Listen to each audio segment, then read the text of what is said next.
শুভ সকাল বন্ধুরা, কেমন আছেন সবাই? আশা করছি সবাই খুব ভালো আছেন। এপিএসএস ব্লগের আরও একটি নতুন ভিডিওতে আপনাদের অনেক অনেক স্বাগত জানাচ্ছি। সকালবেলা উঠেই তো আমি জানেন ছাদের দিকে চলে আসি, আর আজকে ছাদে এসে না মনটা একদম খারাপ হয়ে গেছে। আগের দিন এসেছিল কয়েকটা হনুমান, আর এসে একদম তাণ্ডব চালিয়ে গেছে। এই দেখুন, ছোট্ট ছোট্ট ভেন্ডিগুলো খেয়ে নিয়েছে, আর ফুলের কুঁড়িগুলো না একদম ছিঁড়ে ছিঁড়ে ফেলে দিয়েছে। স্থলপদ্ম গাছে অনেক কটা কুঁড়ি ফুটেছিল, মানে কুঁড়ি হয়েছিল, তো সেই কুঁড়িগুলোকে দেখছি একদম ছিঁড়ে ছিঁড়ে ফেলেছে। আর এই বাস্কেটগুলো না একদম ওই রেলিংয়ের দিকে ঝুলেছিল, মানে ওটা যদি না বাঁধা থাকতো না তাহলে দুমদাম পড়ে যেত। তো বাঁধা আছে বলে ওগুলো আর পড়েনি। আজকের ভিডিওটা শুরু করলাম মন খারাপ দিয়ে। তো যাই হোক বন্ধুরা, ভিডিওটা তো শুরু করে দিয়েছি, আশা করছি আপনাদের খুবই ভালো লাগবে। পুরো ভিডিওটা অবশ্যই ওয়াচ করুন। আর নতুন বন্ধুরা অবশ্যই আমার চ্যানেলটিকে কিন্তু সাবস্ক্রাইব করে নেবেন। তো সকালবেলায় এসেই তো জানেন একটু গাছপালার দিকে নজর রাখি, গাছপালাকে একটু যত্ন করি। তো এই যে দেখুন, কুমড়ো গাছটা প্রতিদিন দেখছি অন্তত এক বেগত করে বেড়ে যাচ্ছে। তো সেই জন্য ওটাকে একটু বেঁধে দিলাম লাঠির সাথে। আর পাশে একটা ওই আঁক গাছ হয়েছিল, সেই আঁক গাছটার জন্য একটু অসুবিধা হচ্ছিল কুমড়ো গাছের বেড়ে ওঠা। তো সেই জন্য একটু পাতাগুলোকে ছিটে দিলাম। গাছের ভেন্ডিগুলো খেয়েছে, আমার অতটা মন খারাপ হয়নি। এই দেখুন, এই গাছগুলোর সমস্ত পাতা না বসে বসে খেয়েছে, ডোকগুলো ভেঙে ভেঙে খেয়েছে। এগুলো দেখেই আমার ভীষণ মন খারাপ হয়েছে। আর গাছগুলো না এমন অবস্থা করেছে, মানে ভেঙে দিয়েছে কোনোটা। তো এগুলো দেখেই আমার একদম মনটা খারাপ হয়ে গেছে। কারণ কতটা যত্ন করি গাছের পেছনে, কতটা সময় দিই, সে তো আপনারা ব্লগের মধ্যেই দেখতে পান। আগের দিন ৮টা-৯টা হনুমান এসছিল, তবে কখন এসছিল না সেটা আমি দেখতে পাইনি। আর সেই সুযোগটাই ওরা নিয়েছে। শুধু আমার ছাদ বাগান নয়, আরও অন্যান্য বাগানে ওরা ঢুকেছে আর ওদের তাণ্ডব চালিয়েছে। কারোর কারোর বেগুন, তারপর লঙ্কা গাছ, তারপর ওই পেঁপে গাছ, সমস্ত কিছু ভেঙে দিয়ে গেছে, অথচ ছড়িয়ে ছিটিয়ে সমস্ত সবজিগুলোকে মানে ছিঁড়ে ছিঁড়ে ফেলে দিয়ে গেছে। তো যাই হোক বন্ধুরা, ওরা করেছে, আর কিছু করার নেই। তবে আমি যদি ওদের সামনে থাকতাম তাহলে কিন্তু ওদেরকে একটু কলা দিতাম, আর এই গাছপালাগুলোকে ভাঙতে দিতাম না।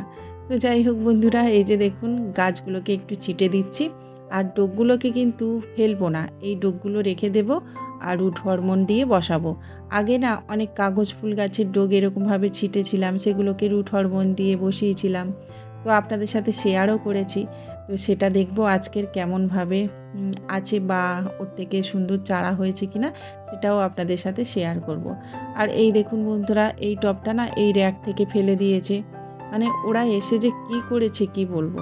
আর এটা হচ্ছে বিলুতি জবা গাছ, তো যে জবা গাছগুলো কিনে বসানো না, সেই গাছের সমস্ত ডোকগুলো ভেঙে ভেঙে খেয়েছে। আর এটা হচ্ছে লিলি ফুল, এত সুন্দর ফুটেছে না, জেঠিমাকে একটু দেখিয়ে নিলাম। জেঠিমাও ভীষণ ভালোবাসে গাছপালা, তো সেই জন্য জেঠিমার সাথে একটু শেয়ার করলাম গাছগুলো আর ফুলগুলো। তো যাই হোক, এদিকে দেখুন এত ময়লা হয়েছিল যে টবগুলো সরিয়ে সরিয়ে একটু ঝাঁটপালা দিচ্ছিলাম। আর এখানে কয়েকটা পুঁইশাক গাছ আছে, দেখুন ওখানে কিন্তু দানা হয়েছে। আর ওই যে পেঁয়াজকলি দিয়েছি না, ওই পেঁয়াজকলিগুলোকেও মানে উপড়ে উপড়ে ফেলেছে, ছিঁড়ে ছিঁড়ে খেয়েছে। মানে ওরা যে কি করেছে কি বলবো বন্ধুরা, প্রত্যেকটা গাছে ধরে ধরে ক্ষতি করে গেছে।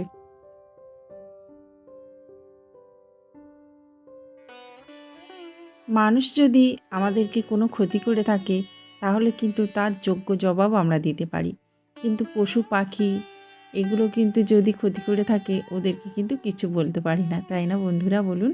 এখানে যদি মানুষ কোনো ক্ষতি করে থাকতো তাহলে অনেক কিছু ঘটনা ঘটে যেতে পারত। তো যাই হোক বন্ধুরা, এই যে দেখুন সমস্ত মানে ছাদটা ঝাড় দিয়ে কতটা নোংরা জমেছে, মানে কতটা নোংরা বার হলো। আর গাছ আছে বলে না প্রায় সময় দেখবেন আমি কিন্তু ঝাড় দিয়ে থাকি। ওই যে দেখুন কৃষ্ণচূড়া গাছের পাতা, তো ওগুলোই ঝাড় দিয়ে থাকি। তো অনেকটা করে ময়লা বের হয়। তো যাই হোক বন্ধুরা, খিদে পেয়ে গেছে প্রচণ্ড। আজকের না খুব ইচ্ছা হচ্ছে এই ধনেপাতা দিয়ে মুড়ি মাখতে। আর এটা হচ্ছে বিলুতি ধনেপাতা, বোন এনে দিয়েছিল। তো মেজো বোনের বাড়ির কাছে অনেক বিলুতি ধনেপাতা ছিল, তো বোন আমাকে এনে দিয়েছে। তো চলুন এই বিলুতি ধনেপাতা আর গাছের এই যে টাটকা টাটকা লঙ্কা দিয়ে একটু মুড়িটা মাখিয়ে ফেলি। কয়েকটা বিলতি ধনেপাতা যদি এরকমভাবে লাগিয়ে রাখা যায় না, সারা বছরই এখান থেকে পাতা পাওয়া যায়। আর এই পাতাটা এত সেন্ট কি বলবো বন্ধুরা। তো যখন ওই ধনেপাতা বাড়িতে থাকে না তখন এই ছাদ বাগান থেকে নিয়ে কাজ চালিয়ে নেওয়া যাবে বলুন। আর একটা জিনিস আপনারা খেয়াল করেছেন, ওই যে দেখুন একটা লঙ্কা গাছ আপনাদের দেখালাম, ওটা হচ্ছে ধানি লঙ্কা গাছ। তো ওই লঙ্কা গাছে সবেমাত্র ফুল ফল ধরেছে, তারপরে দেখুন হনুমানগুলো এসে ওই লঙ্কা গাছের ডগগুলো কেটে কেটে খেয়েছে। কেমন লাগে বলুন তো, এত যত্ন করে যখন ফলের মুখ দেখব বলে আশা করে বসে থাকি, তখন যদি এরকমভাবে ক্ষয়ক্ষতি করে দেয়, ভালো লাগে বলুন। তো যাই হোক বন্ধুরা, এই যে দেখুন একটু ধনেপাতা, তারপর একটু লঙ্কা কুচিয়ে নিয়েছি। আর আজকে তেল দিইনি, শুধুমাত্র একটু ঝুরি ভাজা দিয়েই মুড়িটা মেখেছি। এখন মুড়িটাকে খেয়ে নিই, তারপরে তো আবার অনেক কাজ আছে। তো সারাদিনের সমস্ত কাজের ফাঁকে এরকমভাবে একটু মুড়ি নিয়ে যদি ছাদের মধ্যে এসে বসে খাই না, তাহলে বেশ ভালো লাগে আমার। মাথায় এখন উদ্ভট উদ্ভট চিন্তাভাবনা আমার। কেমন করে বাগানটাকে আরও ভালোভাবে সাজাবো, কেমন করে ছাদটাকে আরও সুন্দর করব, সেটাই ভাবতে ভাবতে উদ্ভট উদ্ভট চিন্তাধারা আমার মাথার মধ্যে চলে আসে। তো যাই হোক, এখানে আমি বাগান থেকে এক ব্যাগ মাটি এনেছি, কারণ আশেপাশে কোথাও মাটি পাই না। আর মাটি তৈরি করতে গেলে অনেকটা সময় লেগে যায়, সবজির খোসা পচাতেও অনেকটা সময় লাগে। তো সেই জন্য ভাবলাম না, বাগান থেকেই মাটিগুলো আনি।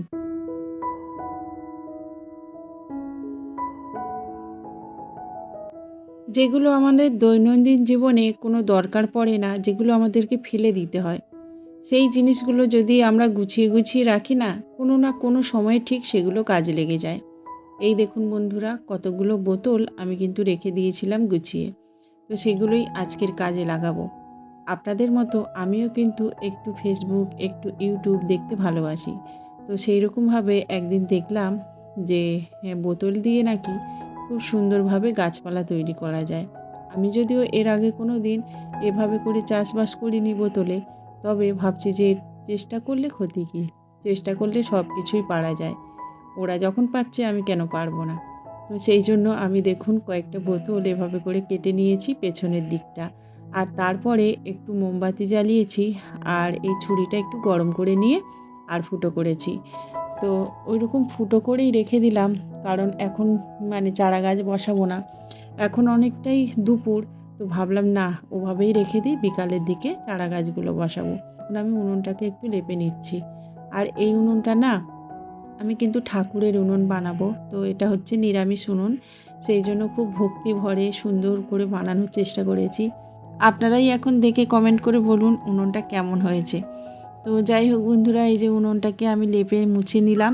আর এই উনুনটাতে আমি মাঝে মধ্যেই ভোগ করব। তো এরকমভাবে করার কারণ হচ্ছে, এই উনুনটাতে ছোট্ট উনুন ছোট্ট হাঁড়িও বসবে, আবার বড় হাঁড়িও বসবে, এমনভাবেই কিন্তু আমি তৈরি করেছি। যখন আমি ভোগগুলো বানাবো তখন আপনাদের সাথে নিশ্চয়ই শেয়ার করব। আর কয়েকদিন আগে তো আমি কড়াই, হাঁড়ি এগুলো কিনেছি, আপনাদের সাথে শেয়ার করেছি। তো বাকি ছিল সুন্দরভাবে একটা উনুন বা একটা গ্যাস, যেটা নিরামিষভাবে হবে। তবে কি বলুন তো, গ্যাসটা করার থেকে উনুন করাই ভালো, কারণ গ্যাস যখনই আমি নিরামিষ করব না, তার মধ্যে থেকে সৌভিকের বাবা কখন গিয়ে আঁশ করে দেবে সেটা বুঝতেই পারবো না। কারণ আগে না যতবার আমি নিরামিষ কড়াই করেছি, সেই কড়াইয়েতে আঁশ করে দিয়েছে। সৌভিকের বাবা বাড়িতে থাকলে মাঝে মধ্যে ডিম পোচ, তারপর ডিম ভাজা এগুলোই বানায়, আর মাঝে মধ্যে রান্নাবান্নাও করে। কিন্তু কি বলুন তো, ওই নিরামিষ যেখানে থাকে না, সেগুলোতে মনে থাকে না, সেগুলোতে হাত দিয়ে দেয় আর সবগুলোই আমিষ করে দেয়। সেই জন্য ভাবলাম না, এই নিরামিষভাবে উনুনটা বানাই, কারণ ও তো উনুনে রান্না করে না, ও কিন্তু গ্যাসেই রান্না করবে। তো ভাবলাম যে না, নিরামিষ উনুনটা করলে ও আর কিন্তু উনুনে হাত দেবে না। তো যাই হোক, এই গাছগুলো কিন্তু আগে আমি কাটিং করে লাগিয়েছিলাম, আপনারা দেখেই নিশ্চয়ই বুঝতে পেরেছেন। তো দেখুন কত সুন্দর শেকড় বার হয়ে গেছে গাছগুলো। ওই প্লাস্টিকটা খোলার সময় এই গাছটা একটু উভড়ে গিয়েছিল, তো দেখলাম খুব সুন্দরভাবে শিকড় গজিয়েছে। কিছুদিন আগে কাগজ ফুল গাছগুলো এরকমভাবে ছিটে দিয়েছিলাম, আর তারপর সেই গাছের ডোকগুলোকে এরকমভাবে রুট হরমোন দিয়ে বসিয়ে রেখেছিলাম বোতলের মধ্যে, আর তারপর প্লাস্টিক দিয়ে ঢাকা দিয়ে একটু ছায়া জায়গায় রেখে দিয়েছিলাম। আর আজকে দেখাচ্ছি, দেখুন কত সুন্দর গাছ বেরিয়ে গেছে। তো মাঝে মধ্যে না একটু আধটু করে জলের ছিটে দিতে হয়, মানে জল ছড়িয়ে দিতে হয়। তো সেই জন্য আজকের খুললাম। আর এখন এই বসাচ্ছি এই গাছগুলো, যেগুলো সকালবেলা আমি ছিটে দিয়েছিলাম। এগুলো হচ্ছে অ্যালামুন্ডা গাছ। তো প্রত্যেকটা গাছ বসিয়ে তারপর এরকমভাবে জল দিয়ে আবার ফিরে ঢেকে রেখে দেবো। মোটামুটি ওই 1 মাস মতো রাখলে সুন্দরভাবে কিন্তু গাছের চারাগুলো বেরিয়ে যাবে। অন্যান্য দিনের তুলনায় আজকের কিন্তু একটু দেরিতেই ঘুম থেকে উঠেছি। তো সেই জন্য না অনেকটাই বেলা হয়ে গেছে, আর তাছাড়া এই কাজগুলো করতে মোটামুটি অনেকটা দেরি হয়ে গেছিলো। তো নিচে এসে সেই জন্য তাড়াতাড়ি করে রান্না চাপিয়ে দিলাম। আজকের উনুনে ভাতটা বসিয়েছি, আর ভাতের মধ্যে দিয়ে দিয়েছি আলু সেদ্ধ।